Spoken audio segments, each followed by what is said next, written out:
Pleasant good morning everyone. So welcome back to our channel and as well as our class. So today in this session we are going to mainly focus about 10th class social studies, one of the important lesson. So the name of the lesson is about the Rampur, a village economy. Okay. So once again I would like to repeat the heading Rampur, a village economy. So the heading is Rampur. So today we are going to mainly focus on the economy of that village called Rampur. So Rampur అనే గ్రామం యొక్క ఆర్థిక స్థితి economy. Okay, so that is the main heading, Rampur A village economy. So before going to start about that lesson, so we have to understand the meaning of the heading. So Rampur A village economy. So first ఇక్కడ economy అంటే ఏంటో తెలుసుకోవాలండి.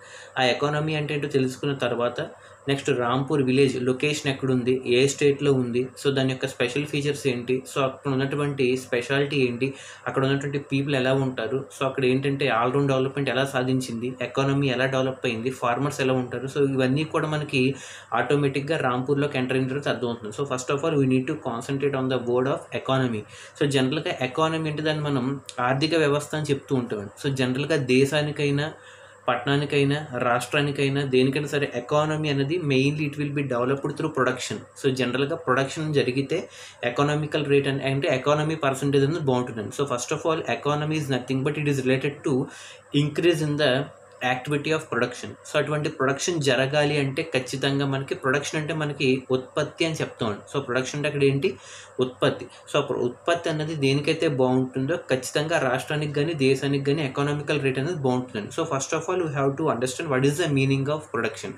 అయితే ఇక్కడ production అంటే ఏంటి? So జనరల్గా production అంటే ఉత్పత్తి చేయడం, అంటే ఏదైనా ఒక గూడ్ అండ్ సర్వీసెస్ అంటే గూడ్స్ అండ్ సర్వీసెస్ని మ్యానుఫ్యాక్చర్ చేసేదాన్ని మనం ప్రొడక్షన్ చెప్తూ ఉంటాం. సో జనరల్గా దానికి సింపుల్గా చెప్పాలంటే ఒక రా మెటీరియల్ని తీసుకొచ్చి దాన్ని మిషనరీ ప్రాసెస్ ద్వారా ఫినిష్డ్ గుడ్ కింద కన్వర్ట్ చేస్తే దాన్ని మనం ప్రొడక్షన్ చెప్తూ ఉంటాం. So it is an activity in which the raw material will be converted into a finished good. That activity is called production. So అటువంటి ప్రొడక్షన్ జరగాలి అంటే దానికి కొన్ని ఫ్యాక్టర్స్ కావాలండి. సో వాటినే మనం ఫ్యాక్టర్స్ ఆఫ్ ప్రొడక్షన్ అని చెప్తాం. Okay, the first topic we are going to discuss about the factors of production. ఇప్పుడు అటువంటి ప్రొడక్షన్ అనేది బాగా జరగాలి అంటే సో ఆ ప్రొడక్షన్కి కావాల్సినటువంటి ఫ్యాక్టర్స్ ఏంటి? So the first topic is factors of production. So ఇందాక చెప్పుకున్నట్టుగా production is nothing but it is an activity in which a raw material is going to be converted into a finished good. That activity is called production and it involves mainly 4 important factors. అందులో ప్రొడక్షన్ జరగాలంటే ఖచ్చితంగా మనకి 4 important factors కావాలండి. అవి ఏంటంటే జనరల్గా land, labour, capital, organisation. So ఈ 4 మనకు కావాలండి. So land, labour, capital, organisation, ఈ 4 ఉంటే మనకి ప్రొడక్షన్ అనేది బాగా జరిగి, సో ప్రొడక్షన్ ఎప్పుడైతే బాగా జరుగుతుందో ప్రాఫిట్ అనేది బాగా ఎర్న్ అయ్యి సో ఖచ్చితంగా ఎకానమీ అనేది ఇంక్రీజ్ అవుతుంది. So first of all factors of production ఇప్పుడు మనకి ఎన్ని ఉన్నాయి? Land, labour, organisation and capital. So ఈ 4 కూడా మనం ఫ్యాక్టర్స్ ఆఫ్ ప్రొడక్షన్ చెప్తుంటాం. So land, labour, capital, organisation. So ఇప్పుడు ఈ 4 ఏది లేకపోయినా మనకి ప్రొడక్షన్ రేట్ అనేది డౌన్ అయిపోతూ ఉంటుంది. సో జనరల్గా ఇక్కడ మనం ఎందుకు వీటిని చెప్పుకున్నాం అంటే ఖచ్చితంగా ఒక ప్రొడక్షన్ జరగాలంటే మనకి ఇండస్ట్రీ కానీ ఏదో సెటప్ చేయాలి. ఆ ఇండస్ట్రీ కానీ ఫ్యాక్టరీ కానీ సెటప్ చేయాలంటే మనకు ఖచ్చితంగా ల్యాండ్ కావాలి. కాబట్టి ఆ ల్యాండ్కి మనం పే చేసేదాన్ని మనం రెంట్ అని చెప్తూ ఉంటాం. అలాగే నెక్స్ట్ లేబర్. సో ల్యాండ్ ఉంది, ఇండస్ట్రీ పెట్టుకున్నాం, ఫ్యాక్టరీ పెట్టుకున్నాం, అక్కడ పనిచేయడానికి లేబర్ లేకపోయినా మనకి ప్రొడక్షన్ జరగదు. కాబట్టి ల్యాండ్ తర్వాత second important factor labour. So లేబర్కి మనం ఇచ్చే జీతాలని మనం వేజెస్ అంటాం, WAGES వేజెస్ అని చెప్పి అంటుంటాం. సో ల్యాండ్కి అయితే రెంట్, లేబర్కి అయితే వేజెస్. అలాగే థర్డ్ ఏంటి? క్యాపిటల్. క్యాపిటల్ అంటే మనం పెట్టుబడి అంటే దాన్ని మనం ఇన్వెస్ట్మెంట్ అని చెప్తూ ఉంటాం. సో క్యాపిటల్కి మనం ఏమంటాం? ఇన్వెస్ట్మెంట్. క్యాపిటల్ అంటే అక్కడ అమౌంట్. ఓకే, సో అమౌంట్ని మనం పెడతాం కాబట్టి క్యాపిటల్కి ఈక్వివలెంట్ వర్డ్ ఇన్వెస్ట్మెంట్. అలాగే నెక్స్ట్ వన్ ఎంటర్ప్రైజ్ లేదా ఆర్గనైజేషన్ అంటే ఒక టీం వర్క్. ఈ 4 ఉంటే మనకి ప్రొడక్షన్ రేట్ అనేది బాగుంటుంది. So first of all land, labour, capital, organisation. So ఈ 4 మనం ఫ్యాక్టర్స్ ఆఫ్ ప్రొడక్షన్ అంటాం. ఓకే, సో ఇది ఇక్కడ మనకి క్యాపిటల్ అని చెప్తున్నాం. Land, labour, capital. The third important factor మనకి క్యాపిటల్ అండి. సో క్యాపిటల్లో మళ్ళీ మనకి 2 టైప్స్ అండి. Okay, so capital is again subdivided into 2 types. One is fixed capital and second one working capital. Fixed capital కింద, working capital కింద capital divide చేయడం జరిగింది. సో అసలు క్యాపిటల్ అంటేనే పెట్టుబడి అని చెప్తున్నాం. ఇన్వెస్ట్మెంట్ అంటే మనం ఖర్చు పెట్టే డబ్బు ఏదైతే ఉందో దాన్ని మనం క్యాపిటల్ అని చెప్తూ ఉంటాం. అయితే that capital is divided into fixed capital and working capital. అయితే ఇక్కడ ఫిక్స్డ్ క్యాపిటల్ అంటే దేని మీద పెడతాం, వర్కింగ్ క్యాపిటల్ అంటే డబ్బు దేని మీద పెడతాం చూడాలి. సో ఫిక్స్డ్ క్యాపిటల్ అంటే టూల్స్ మీద కానీ, మిషనరీ మీద కానీ, బిల్డింగ్స్ మీద కానీ వీటి మీద పెట్టేదాన్ని మనం ఫిక్స్డ్ క్యాపిటల్ అని చెప్తుంటాం. Fixed. Okay. So the amount that is spent mainly on tools అంటే పరికరాలండి. ఓకే. టూల్స్ కానీ, మిషనరీ కానీ, బిల్డింగ్స్ కానీ, సో వీటి మీద పెట్టే డబ్బుని మనం ఫిక్స్డ్ క్యాపిటల్ అని చెప్తాం. But what about working capital? So fixed capital అయింది, మరి వర్కింగ్ క్యాపిటల్ అంటే మనం ఏదైతే రా మెటీరియల్స్ కొంటామో ఆ రా మెటీరియల్స్కి ఖర్చు పెట్టే డబ్బుని మనం వర్కింగ్ క్యాపిటల్ అని చెప్తూ ఉంటాం. So I hope you got the difference between fixed capital and working capital. Fixed capital అయితే టూల్స్ కానీ, బిల్డింగ్స్ కానీ, మిషనరీస్ మీద పెట్టేదాన్ని మనం ఫిక్స్డ్ క్యాపిటల్ అంటాం. అలా కాకుండా రా మెటీరియల్స్ మీద ఖర్చు పెట్టే డబ్బుని మనం వర్కింగ్ క్యాపిటల్ అంటాం. The amount it is spent on purchasing the raw materials, that amount is called working capital. Got it or not? So ఇవి మనకి factors of production and types of capital.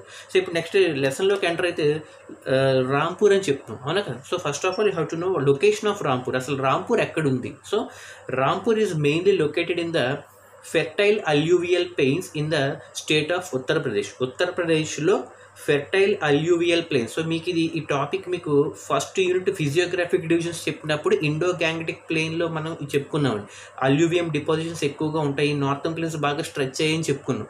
So ఇటువంటి ఉత్తరప్రదేశ్ స్టేట్లో western పార్ట్లో fertile alluvial plains మధ్య ఉన్నటువంటి village Rampur అండి. So first of all we need to understand the location. Okay. So location is clear or not? So location is nothing but Rampur is a small village that is located in the fertile alluvial plains in the state of Uttar Pradesh in the direction of western. అంటే ఉత్తర ప్రదేశ్లో western డైరెక్షన్లో fertile alluvial ప్లెయిన్స్లో ఉందండి. That is about the location of Rampur. Got it or not? So the next one total extension of Rampur. ఇప్పుడు చెప్పుకున్నటువంటి ఇప్పుడు ఈ గ్రామం ఏదైతే ఉందో రాంపూర్, సో దాని యొక్క ఎక్స్టెన్షన్ ఎంత అంటే దాని యొక్క విస్తీర్ణం అంటే ఎన్ని హెక్టార్ భూముల్లో అది వ్యాపించింది అంటే the total extension of Rampur village ఎంత అంటే 226 hectares of land.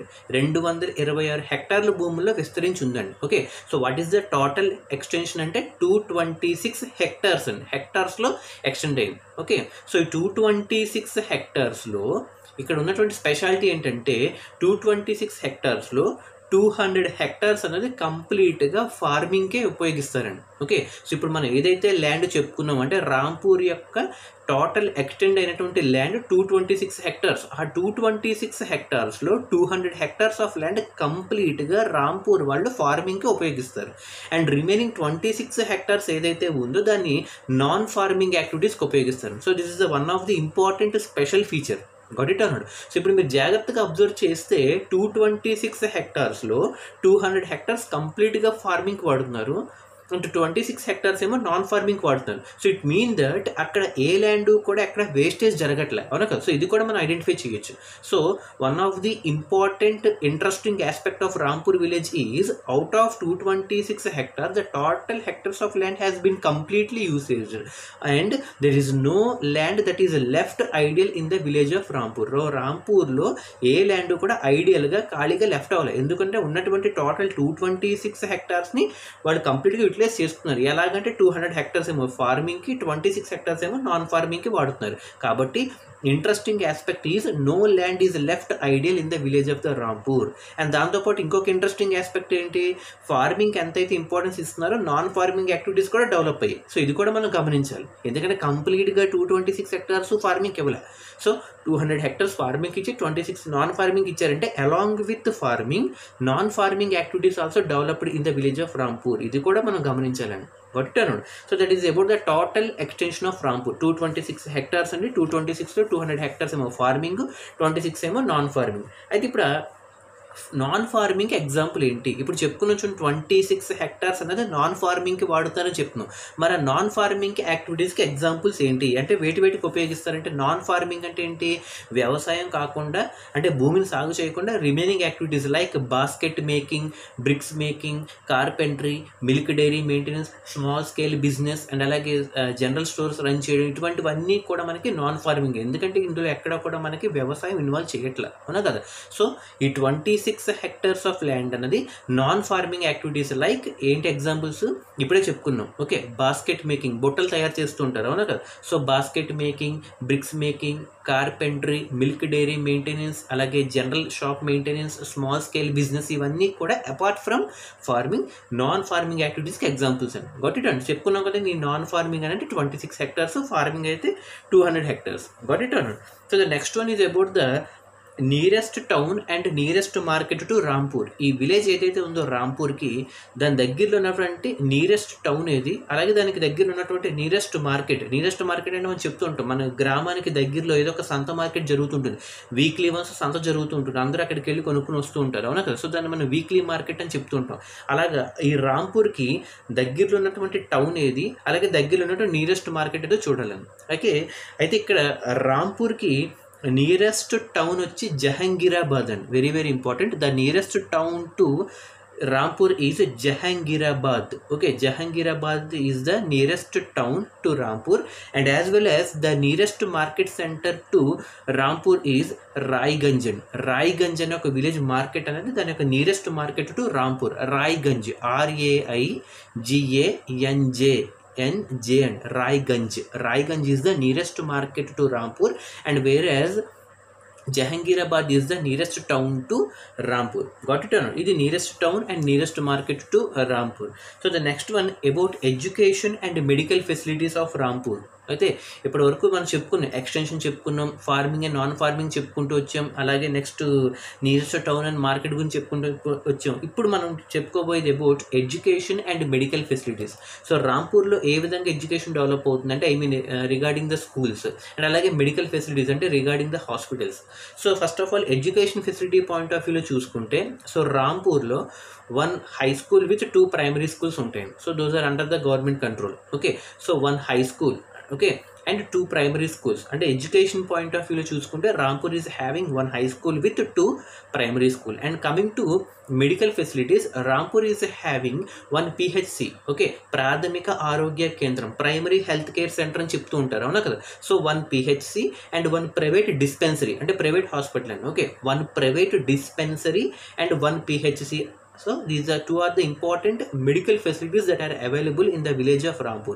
But coming to education point of view, 1 high school with 2 primary school. But coming to medical facilities, 1 PHC, that is about primary healthcare center with 1 private dispensary. So this is about the market facilities. And regarding the communication facilities, so communication point of view చూసుకుంటే postal telegraph అంటే postal lines ఉన్నాయి, అలాగే communication అంటే network సంబంధించిన అన్నీ కూడా develop అయ్యాయి, అలాగే ట్రాన్స్పోర్టేషన్ బాగుంది, ఎలక్ట్రిఫికేషన్ బాగుంది, కమ్యూనికేషన్ బాగుంది, అలాగే మొబైల్ నెట్వర్క్ కూడా రీచ్ అవుతుంది. సో ఇవన్నీ కూడా రాంపూర్కి కమ్యూనికేషన్ పాయింట్ ఆఫ్ వ్యూలో కూడా ఆల్రౌండ్ డెవలప్మెంట్ అనేది సాధించినాయి. So this is about the education, medical and communication networks. Got it or not? So the next one is about the, ఇంకా ఇక్కడి నుంచి వెళ్తే మనకి ఫార్మర్స్ గురించి వస్తుందండి. ఇప్పటివరకు మనం చెప్పుకున్నాం ఈ రాంపూర్ ఇలా ఉంది, ఎక్స్టెండ్ ఎంత అయింది, ఫార్మింగ్ ఎంత ల్యాండ్లో చేస్తున్నారు, నాన్ ఫార్మింగ్ అంత ల్యాండ్లో చేస్తున్నారు, examples of non farming, nearest market, అలాగే నియరెస్ట్ టౌన్, అండ్ దాంతోపాటు ఎడ్యుకేషన్, మెడికల్ అండ్ కమ్యూనికేషన్ అని చెప్పుకోవచ్చు. ఇప్పుడు అసలు ఏంటంటే ఇక్కడ ఫార్మర్స్, అసలు టైప్స్ ఆఫ్ ఫార్మర్స్ ఎంతమంది ఉన్నారు. Okay, so in the village of Rampur generally there are 3 types of farmers అండి. ఓకే, సో రైతాంగం అనేది రాంపూర్లో 3 రకాలుగా ఉంది. Okay, so there are mainly 3 types of farmers residing in the village of Rampur. So those are small, medium and large. Okay, depending upon the availability of the land to them. So వాళ్ళకు ఉన్నటువంటి భూమి గురించి అంటే భూమిని base చేసుకుని చెప్తే small, medium and large. So depending upon the size of the land and availability of the land బట్టి. So coming to the small farmers గురించి చెప్తే the farmers who are having the land size less than 2 hectares అంటే 2 hectares కంటే తక్కువ ఉన్నటువంటి వాళ్ళని మనం small farmers కింద ట్రీట్ చేస్తామని. గాట్ ఇట్ అనండి. సో అలాగే మీడియం ఫార్మర్స్కి వచ్చేటప్పటికి 2 hectares to 10 hectares అంటే 2 నుంచి 10 అంటే 2 నుంచి 10 hectares మధ్య ఉన్నటువంటి వాళ్ళని మనం మీడియం ఫార్మర్స్ అని చెప్తాం. అలా కాకుండా 10 hectares కంటే ఎక్కువ ఉన్నటువంటి వాళ్ళని మనం లార్జ్ ఫార్మర్స్ అని చెప్తాం. So you can categorise those farmers on the basis of the land availability to them. Okay, small, medium and large. So జనరల్గా ఇక్కడ మనం చెప్పుకుంటూ వెళ్తే మనకి దాదాపుగా 87% ఆఫ్ ద ఫార్మర్స్ అన్న వాళ్ళు మనకి స్మాల్ ఫార్మర్సే ఉన్నారండి. Okay, for example out of 100% farmers in the Rampur, 87% of the farmers they mainly belong to small farmers, which is nothing but the farmers which are having land less than 2 hectares are called small farmers. And the remaining 13% ఎంతైతే ఉందో అది medium and large ఫార్మర్స్కి divide అయిందండి. So medium farmers అంటే 2 to 10 hectares అండ్ large farmers అయితే about 10 hectares. So వీళ్ళ యొక్క పర్సంటేజ్ అనేది only 13, but small farmers percentage అనేది very very majority in level, that is about 87%. Okay, so ఇవి మనకి types of farmers availability in Rampur. So the next one, crops grown by farmers of Rampur. ఇప్పుడు మనం చెప్పుకుని ఈ రైతులు ఎవరైతే ఉన్నారో అంటే స్మాల్, మీడియం అండ్ లార్జ్ ఎవరైతే ఉన్నారో సో వీళ్ళు పండించే పంటలు ఏంటి? Okay, so crops grown by farmers of Rampur. So జనరల్గా ఈ ఫార్మర్స్ ఎవరైతే ఉన్నారో especially they will grow mainly 3 types of crops. Okay, ఒక సంవత్సర కాలంలో వాళ్ళు ఎక్కువగా పండించేవి 3 రకమైనటువంటి పంటలు అండి. Okay, so there are mainly 3 important crops grown by the farmers of Rampur. అవి ఏంటంటే first one jowar and bajra. ఈ పేరు వినే ఉంటారండి మీరు, 6th class సోషల్ స్టడీస్ నుంచి వస్తూ ఉంటుంది. Okay, jowar and bajra, JOWAR jowar and BAJRA bajra. Jowar and bajra first crop. And second క్రాప్కి వచ్చేటప్పటికి వీట్. ఇది రబీ సీజన్ అంటే చలికాలం పంట అండి. ఓకే, అంటే శీతాకాలం పంట అని చెప్తుంటాం, rabi season. Okay, so first one అయితే jowar and bajra. Second one వచ్చేటప్పటికి వీట్, గోధుమలు. అండ్ అలాగే థర్డ్కి వచ్చేటప్పటికి పొటాటోస్ అండి. ఇది ఆప్షనల్ క్రాప్, అంటే ఖచ్చితంగా పండిస్తారా లేదని పక్కన పెడితే, బట్ ఫస్ట్ 2 అనేది బాగా ఇంపార్టెంట్. ఓకే, అండ్ థర్డ్ వన్కి వచ్చేటప్పటికి పొటాటోస్. ఈ 3 కూడా top 3 important crops that were grown by farmers of Rampur. One is jowar and bajra, second one wheat and third one potatoes. So these are the different crops that are grown by farmers of Rampur. Okay, so the next concept is very very important, that is about the marketable surplus.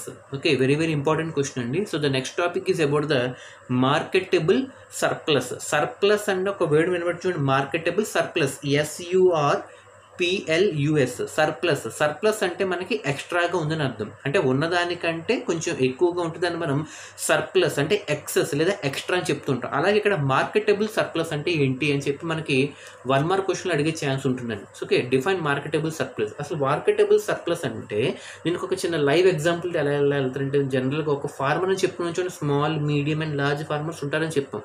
So ఏదైనా ఒక farmer for example సంవత్సరం అంతా కష్టపడి ఎంతో కొంత కొన్ని bags of పంటను పండిస్తూ ఉంటాడు. ఫర్ ఎగ్జాంపుల్ ఒక 500 bags పండించినప్పుడు కంప్లీట్గా 500 అతను అమ్మేయడు, అవునా కదా, ఎంతో కొంత తన కుటుంబం కోసం దాచుకుంటాడు, అవునా కదా. అంటే for example total quantity of output, for example I'm taking 500 bags కనుక ప్రొడ్యూస్ చేస్తే అందులో తన కుటుంబం కోసం ఎంతైతే తను దాచిపెట్టుకుంటాడు. ఫర్ ఎగ్జాంపుల్ 500 bags కష్టపడి సంపాదించి అందులో ఒక 50 bags దాని దగ్గర తను పెట్టుకున్నాడు, అంటే హీ కెప్ట్ విత్ హిమ్సెల్ఫ్. అంటే ఇప్పుడు 500కి ఈ 50కి మధ్య ఉన్నటువంటి డిఫరెన్స్ ఏదైతే ఉందో దాన్ని మార్కెట్లోకి రిలీజ్ చేస్తాడు. సో దాన్ని ఇక్కడ మనం మార్కెటబుల్ సర్ప్లస్ అని చెప్తూ ఉంటాం. అయితే దీన్ని మనం ఎలా రాయొచ్చు? మార్కెటబుల్ సర్ప్లస్ అంటే ఇప్పుడు ఏం చెప్పాము, డిఫరెన్స్. అంటే డిఫరెన్స్ అంటే దేనికి ఫార్మర్ పండించినటువంటి ఒక టోటల్ అవుట్పుట్ ఆఫ్ క్రాప్లోంచి, అంటే నెంబర్ ఆఫ్ బ్యాగ్స్ ఎంతైతే ప్రొడ్యూస్ చేసాడో దానిలోంచి the number of bags he kept with himself. తన దగ్గర తను ఎన్ని పెట్టుకున్నాడు. ఫర్ ఎగ్జాంపుల్ 500 పండిస్తే అందులో 50 bags తన దగ్గర పెట్టుకుని రిమైనింగ్ 450 డిఫరెన్స్ ఎంతైతే ఉందో దాన్ని మార్కెట్లోకి రిలీజ్ చేస్తాడు కాబట్టి that 450 will become the marketable surplus. Got it అన్నాడు. సో దీనికే మనం డెఫినేషన్ అనేది క్రియేట్ చేస్తే marketable surplus is nothing but it is the difference between the total quantity of output produced by the farmer and the number of quantity he kept with himself. That difference value is called as the marketable surplus. Got it అన్నాడు. It's very very important concept అండి. Got it అన్నాడు. So the next one is about the multiple cropping. ఇది ఖచ్చితంగా 100కి 100% అడుగుతాడండి. Okay, multiple cropping. Okay, ఈ ఖచ్చితంగా maximum సమ్మేటివ్స్లో కానీ ప్రీ పబ్లిక్లో కానీ ఈ 2 కాకపోతే ఖచ్చితంగా పబ్లిక్లో కానీ. ఓకే, మీ లక్ బాగుంటే మొత్తం 3లో అడిగేయచ్చు, అవునా కదా. సో ఇక్కడ మల్టిపుల్ క్రాపింగ్ అనేది మనం తెలుసుకోవాలి. What is the meaning of multiple cropping? So మీరు జనరల్గా అబ్జర్వ్ చేస్తే మల్టిపుల్ అంటే పేర్లోనే ఉంది, అంటే ఒకదానికంటే ఎక్కువ. ఓకే, క్రాపింగ్ అంటే పంటలు పండించే విధానం, అంటే ఒకదానికంటే ఎక్కువ పంటలు పండిస్తే దాన్నే మనం మల్టిపుల్ క్రాపింగ్ అంటాం. ఇది కూడా one of the important special feature of Rampur. Got it. Multiple cropping కూడా బాగా డెవలప్ చేసే ఎబిలిటీ ఉన్నటువంటి ఫార్మర్స్ ఏ ఊరు వాళ్ళంటే రాంపూర్ వాళ్ళని చెప్పొచ్చు. అసలు మల్టిపుల్ క్రాపింగ్ అంటే ఏంటి? ఇందాకలే చెప్పుకున్నాం చూడండి, వాళ్ళు ముఖ్యంగా 3 క్రాప్స్ గ్రో చేస్తారని. ఒకటి jowar and bajra, second one wheat, అలాగే థర్డ్ వన్ పొటాటోస్ అని చెప్పాం. అంటే ఇప్పుడు వాళ్ళకు ఉన్నటువంటి ల్యాండ్లోనే ఇటువంటి క్రాప్స్ పండిస్తున్నారు కాబట్టి you can say that multiple cropping is a phenomena that is mainly developed and it will be shown more interest towards by the farmers of the Rampur. అయితే ఇక్కడ మల్టిపుల్ క్రాపింగ్ అంటే ఏంటి? సో మీనింగ్ అంటే definition ప్రకారం చెప్పుకుంటే growing of more than one crop on the same piece of land.